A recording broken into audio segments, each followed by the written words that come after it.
Morning peeps, good morning everyone, how's everyone doing? Hopefully you guys are all doing well. Don't forget, if you're new to the channel, like, share, subscribe. Alright, let's jump straight in and see what there is to talk about today. Let's start with this one.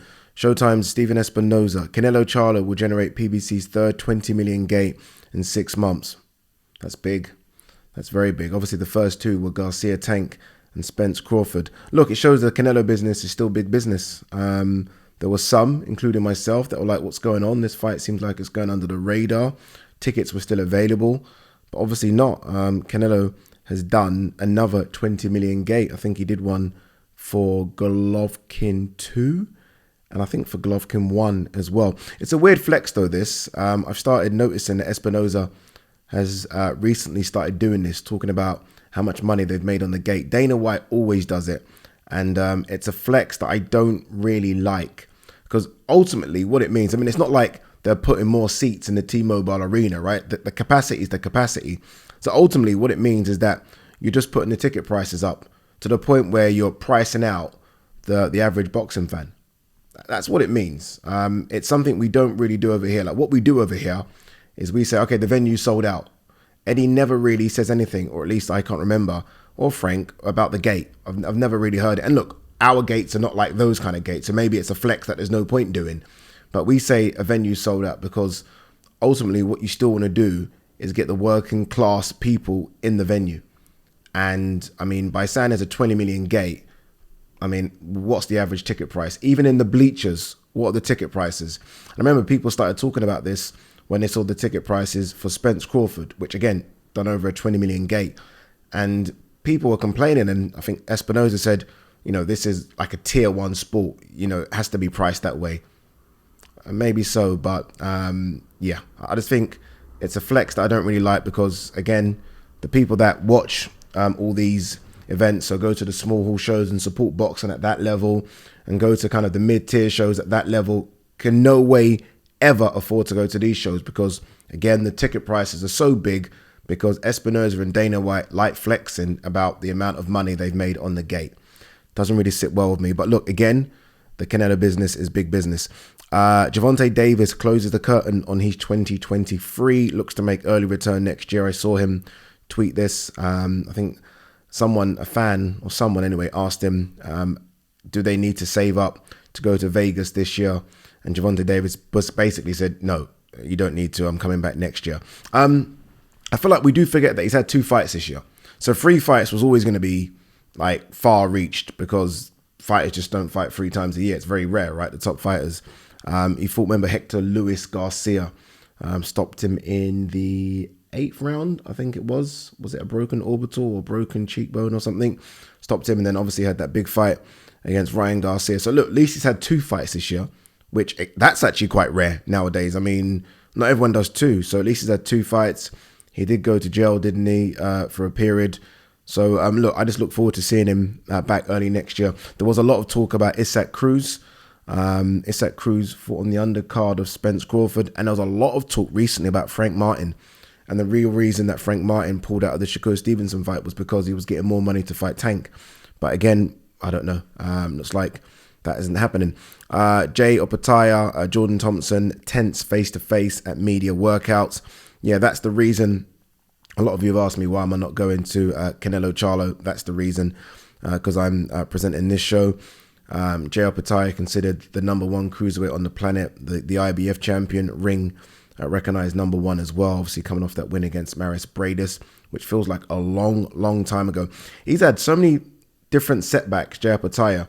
So it was supposed to be a Bradis rematch. I'm not quite sure what happened then. I'll ask him today, because I'm actually going to go and interview him in about 2 hours. And then it was supposed to be Masterneck. Masterneck pulled out of the purse bids. Then it was supposed to be Richard Riakporhe, and we all know what happened there with him pulling out of the purse bids. And now he's got down to Jordan Thompson. And I say he got down because Jordan Thompson is below these guys. Look, it's a big ask, this one, for Jordan Thompson. I've been thinking about what percentage chance do I give him. 15, 20? I mean, Jay Opetaia is a really good fighter. Southpaw, strong, 22 wins, 17 knockouts. So he's got punch power there as well. The amateur record will suggest he's a good boxer. Youth world champion. fought for Australia at the Olympics. It's a big ask. It's a big ask. And I actually do think he's the #1 cruiserweight on the planet. Like I've always said Okoli was, but Okoli getting beat by Chris Billam-Smith. I don't think Billam-Smith's better than Opetaia. So you look at the champions, you've got Badou Jack, who I think is going to vacate. Badou Jack obviously beat Makabu. Badou Jack's vacating to go to Bridgerweight. Gulamarian, who no one talks about, Chris Billam-Smith, and Opetaia. I think Opetaia is the best out of those. So, look, good luck to Jordan Thompson. Look, you get an opportunity. This is what a world title should be, right? Where it's difficult, shouldn't be easy. But there's also an argument to say you should be ready for a world title as well. And I don't know Jordan Thompson's ready. I don't know. He's a massive, massive cruiserweight. So, size-wise, he's a lot bigger than Opetaia. But, I mean, this isn't about size. This is about skills. And Opetaia has more skills. He's a bit more experienced. Not that much in terms of world level fights, because he wasn't really fighting anyone until he got to Bradis. But he just looks ready. He looks ready. I will say this, though. His last fight against Maris Bradis, he broke his jaw in 2 places, which I know he's obviously done sparring. He's fine, but that will still be a worry because you're sparring in bigger gloves. You know, you get hit with those smaller gloves that could go again. And he's had shoulder surgery. So, I mean, Thompson could be getting, and he's been out of the ring for a while. So Thompson, I mean, if you're going to get him at a time when maybe Opetaia is not firing on all cylinders, this could be it. But I think it's a tough ask. I do. But I'm looking forward to it. Again, I'm speaking to both fighters in about an hour and a half. I need to get out of here. Eddie Hearn defends decision to place Haney Prograis on pay-per-view. It's the way to make the fight happen. Yeah, look, I can only imagine what both fighters wanted to get paid.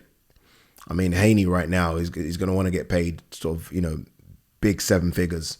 And Prograis, as the champion, is going to want to get paid a lot as well. So I don't know how you make that fight if it's not on pay-per-view. I don't think it's going to do crazy numbers, but I think it must have been a difficult decision because I remember I saw the promo vid a few days before it came out. And I was like, oh my God, this is crazy. Then right at the end, I saw it say pay-per-view and I was like, oh, I know what people are going to say, but it's difficult. I mean, it's difficult. It's teetering on the edge of being a pay-per-view fight. And again, because I think nowadays I think some fighters are getting overpaid. Maybe the only way to make it is unfortunately make it a pay-per-view fight. But let's see what happens. Let's see what kind of numbers it generates. I think it's going to do decent numbers. Again, nothing crazy. It's not going to do 500,000, but I think a good figure could be 250. I think everyone would be happy with 250,000 pay-per-view buys. I think it might do that. Francis Ngannou grinds with Mike Tyson, trains for Tyson Fury clash. They were showing Mike showing Francis how to hit a 1-2. So jab up top and then power hand to the body. And Mike at, mid-50s, was so much faster than Ngannou. It was crazy. Like Ngannou's jab was basically non-existent. It wasn't even a jab. I don't know what you would call it. It was non-existent. But, I've watched Ngannou. So I'm watching that and I'm looking at the comments and the comments are like, he's crap, he's rubbish. I'm watching that thinking, you've obviously not watched Ngannou in the UFC. He's not. I mean, he's a power puncher, but he's not a great boxer. He's never been like a technician. He's just rough and ready. I mean, there is no skill set to him. So what I saw doesn't surprise me. I wasn't like, oh my God, fucking hell, he's useless. I kind of know he's useless. But we're all saying it takes one. Like, that's what the thinking is. Like, if he clips Fury once, Fury might go down. But in terms of boxing ability, like don't watch that and think he has no chance of beating Fury because he can't box. He's never been able to box, but he's got power. And I think that's the selling point, right? That he's got power and that all it takes is one. We will see.